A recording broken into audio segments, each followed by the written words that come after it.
Parce que la paix n'est pas un vain mot, mais un comportement. Parce que nous devons tous contribuer à la construction de la paix dans notre province.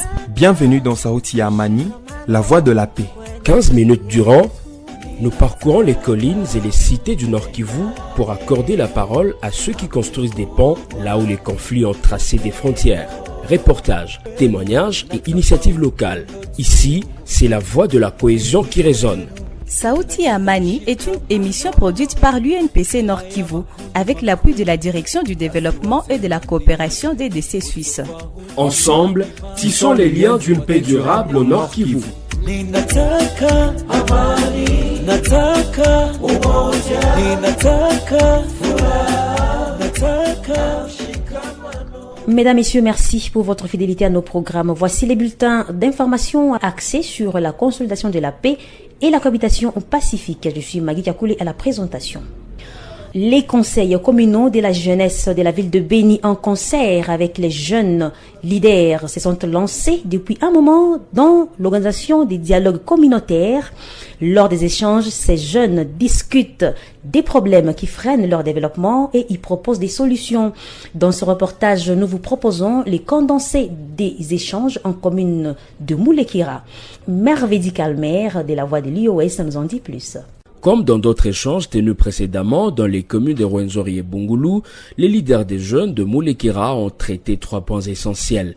C'est entre autres la résolution pacifique des conflits développée par Kamabo Mukama, responsable de la jeunesse en commune précitée, qui a insisté sur l'importance de la résolution pacifique des conflits au sein de la communauté. Quand nous faisons beaucoup plus la violence, il n'y a pas de solutions qui sont palpables. Mais quand nous allons en quelque sorte d'une négociation, il y a toujours des gains de cause. Et comme c'est un processus, nous allons continuer avec ce genre d'activités. Nous avons prévu même des meetings populaires dans les 10 différents quartiers de la commune de Moulekera. Le deuxième point de ces dialogues a traité de l'apport de la jeunesse de Moulekera dans le processus de la paix et de la sécurité dans la région. Philette Kavulo, président de la commission pacification au sein du comité local de paix et de développement de cette entité, a par cette occasion rappelé que les jeunes ont le pouvoir d'influencer positivement la vie sociale et contribuer à asseoir la tranquillité. Le troisième point a été consacré au rappel des notions sur le système d'alerte précoce et réponse rapide SAPRA. Rebecca Moussokoni, vice-présidente du CCJ qui a développé ces thèmes, est revenue sur l'importance de mieux orienter les alertes en temps et près des personnes habilitées. Le système d'alerte précoce et réponse rapide est vraiment efficace parce que ça a déjà des résultats qui sont réels. C'est vraiment un canal sûr d'alerte à cas vraiment d'incident. Vraiment un numéro géré par un leader communautaire très sûr parce que ce numéro a un groupe aussi WhatsApp qui est constitué d'autres leaders qui proviennent des différents quartiers, tous les 10 quartiers de la commune. Il y a aussi certaines autorités qui apparaissent dans ces groupes. Les participants à ces échanges organisés dans le cadre du projet Pouvoir d'agir des jeunes et de la société PAGES ont salué l'initiative. Les problèmes sécuritaires est une affaire collective. C'est dans cet angle que les conducteurs des mototaxis apportent leur soutien aux services et forces de sécurité dans l'exercice de leur profession.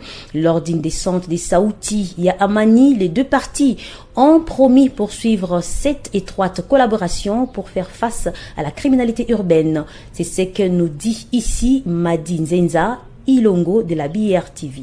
Maîtrisant les mouvements de la plupart d'habitants, les conducteurs de moto-taxi de Béni restent conscients du rôle qu'ils jouent dans la sécurisation des entités. Ceux-là que nous avons contactés plaident en outre pour leur sécurité après dénonciation. Nous transportons tout le monde. Comptons des histoires avec ces gens. À partir de ça, nous pouvons connaître, je transporte tel type de personnes. Ce que nous demandons à nos autorités, de nous sécuriser aussi, qu'on puisse découvrir les malfaiteurs de la ville, qu'on sécurise la ville ensemble. Nous, État qui nocturne. Malgré que notre objectif c'est d'avoir de l'argent, nous sélectionnons les clients. Ce n'est pas n'importe quel client que nous transportons et à n'importe quel lieu. Je demande aux autorités de faire leur tâche. Car si j'ai dénoncé quelqu'un, alors on les délaisse sans même être puni. Cela me mettra aussi à danger. Le communicateur de la police nationale congolaise, commissariat urbain de Béni, reconnaît cette cohabitation entre motards et services de sécurité. Nasson Mourarakatembo, demande à ceux qui hésitent encore d'œuvrer du côté de la patrie. La collaboration elle est bonne et que continue toujours à collaborer avec les conducteurs de mototaxi pour que la sécurité soit une réalité ici dans la ville de Béni. Et ceux qui ne collaborent pas avec les services de sécurité et qui continuent aussi à collaborer avec nous, et nous allons faire un bon travail parce que sans une dénonciation, la police n'aura pas à faire bien ce travail. Les conducteurs de mototaxi sont toujours permanents au terrain. Ils fréquentent presque toutes les rues de Béni et ils savent au moins comment les choses se passent. C'est eux qui transportent des visiteurs, qui transportent des personnes qui ne sont même pas connues. Notons que grâce à cette parfaite collaboration entre population et services de sécurité, certaines bandes de présumés malfaiteurs ont été dénichées dans le passé à Béni. Sauti ya Amani. Sauti ya Amani. Sauti ya Amani. Restant toujours à Béni, où plusieurs familles déplacées suite à l'insécurité vivent actuellement près de la base logistique des FARDC des Lozakaf en commune de Moulekira. Malgré les difficultés, des efforts sont fournis pour favoriser la cohabitation pacifique entre ces nécessiteux et les habitants du quartier Tamendé. Les autorités locales encouragent la solidarité et l'entraide en attendant que la solution soit trouvée. Le point avec Sixte Kalumendo de la radio Oasis.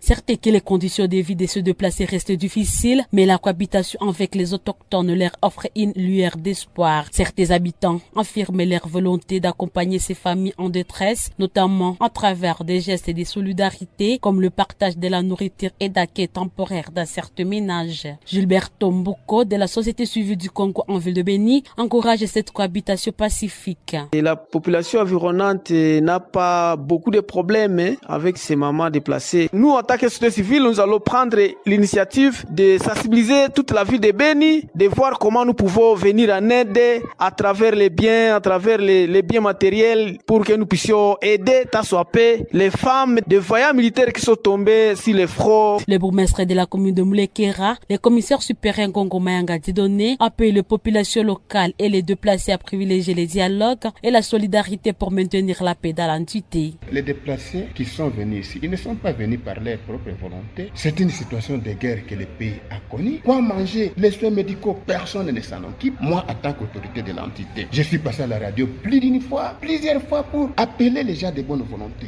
appeler la hiérarchie à agir par rapport à ces problèmes. Donc la solution doit être une solution durable. Cette autorité locale invite par ailleurs les organisations humanitaires et les personnes de bonne volonté à renforcer l'assistance en faveur de ces familles déplacées afin d'améliorer leurs conditions de vie et consolider la cohabitation pacifique en ces liens. La chef du quartier Tamende a dû abandonner son bureau pour laisser place à ces familles. Et pour terminer, mesdames, messieurs, la hausse du prix des maisons, des locations s'observe actuellement dans la ville de Béni au Nord Kivu. Selon plusieurs locataires contactés ce samedi 14 mars 2026, des appartements autrefois accessibles à $50 américains se négocient actuellement entre 100 et 150 $ américains.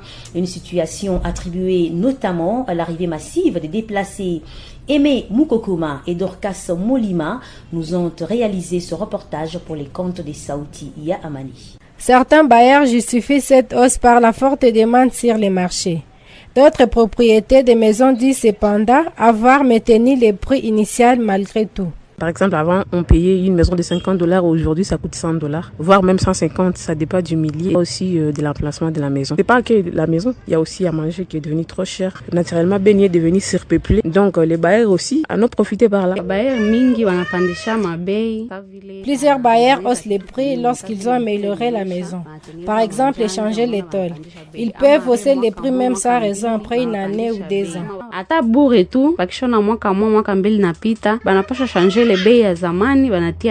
C'est mon simple avis, je vois lorsque des prix des maisons de location, ça dépend du demande. Les demandeurs sont nombreux par rapport aux maisons qui sont disponibles. Sur le plan légal, Maître Keve Dagange rappelle que toute augmentation doit respecter les contrats de bail.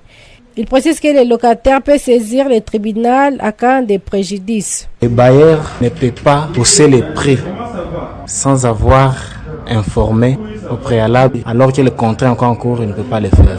Dans le cas contraire, il n'est pas attendre à cette limite procédure. Si le locataire se trouve lésé, il doit saisir le tribunal de paix pour trouver la solution. Vous savez, la loi de l'offre et de la demande, plus la demande augmente, les prix aussi augmentent. Pour rappel, cette situation est vécue à Beni depuis le début de l'afflux des déplacés venant des zones occupées par les M23. Fin de votre bulletin bimensuel sur votre radio. Merci à l'équipe rédactionnelle chapeautée par Merveille Calmer. Je suis Magui Kakoulé. À la prochaine. Sauti Amani pour la paix au Nord Kivu. Sauti Amani, l'invité de la semaine.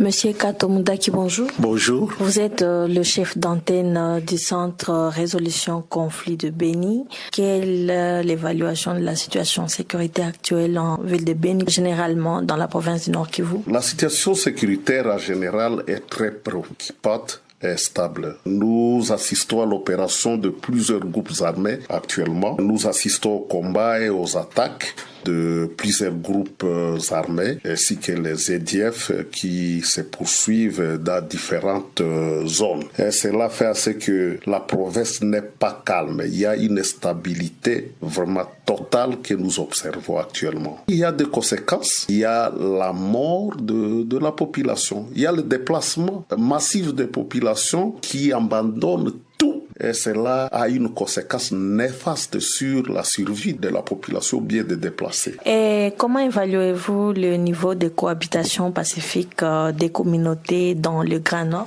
Le niveau de la cohabitation pacifique au Nord Kivu est très fragile actuellement. D'autant plus que la situation reste globalement instable à cause de conflits armés et de tensions communautaires que nous assistons actuellement. Aussi, le vivre ensemble est devenu un défi à relever actuellement. Nous assistons actuellement aux réseaux sociaux qui alimentent les conflits entre les communautés, utilisées abusivement par les communautés, et cela fait à ce que les différentes communautés ont des problèmes entre elles. Il est devenu aussi une arme destructrice pour fragiliser les différentes communautés actuellement. Il s'observe aussi une haine communautaire qui amène à une opposition directe ou bien à des violences communautaires actuellement. C'est pourquoi vous attendrez telle communauté se bat contre telle communauté. C'est à cause de cette haine qui est alimentée par les réseaux sociaux. Et selon vous, est-il important de recourir aux solutions pacifiques lors d'un désaccord entre les deux parties à conflit? Exactement. Il est très important de recourir aux solutions pacifiques parce que les solutions pacifiques mettent fin aux violences. Souvent aussi, ça sauve des vies. Il y a aussi, cette solution favorise la cohabitation entre les communautés. Aussi, elle permet le développement dans la communauté. Il y a aussi la construction de la paix durable, ce qui est très important. Parce que la paix durable doit être vraiment notre combat de tous les jours. Avez-vous un message final aux communautés? Le message final, c'est que nous disons que le conflit est naturel. Mais en étant naturel, nous devons savoir le gérer pacifiquement. Donc, le seul chemin, c'est la résolution pacifique des conflits entre nous, et là nous aurons la paix durable. Monsieur Kato Moudaki, nous rappelons que vous êtes le chef d'antenne du Centre Résolution Conflit à Beni. Nous vous remercions d'avoir répondu à nos questions. C'est à moi de vous remercier. Sauti Amani. Sauti Amani. Sauti Amani. Cette émission vous a été proposée par l'Union nationale de la presse du Congo, section du Nord Kivu, grâce au soutien de la Direction du développement et de la coopération des DC suisses. La paix commence par moi, elle continue avec vous.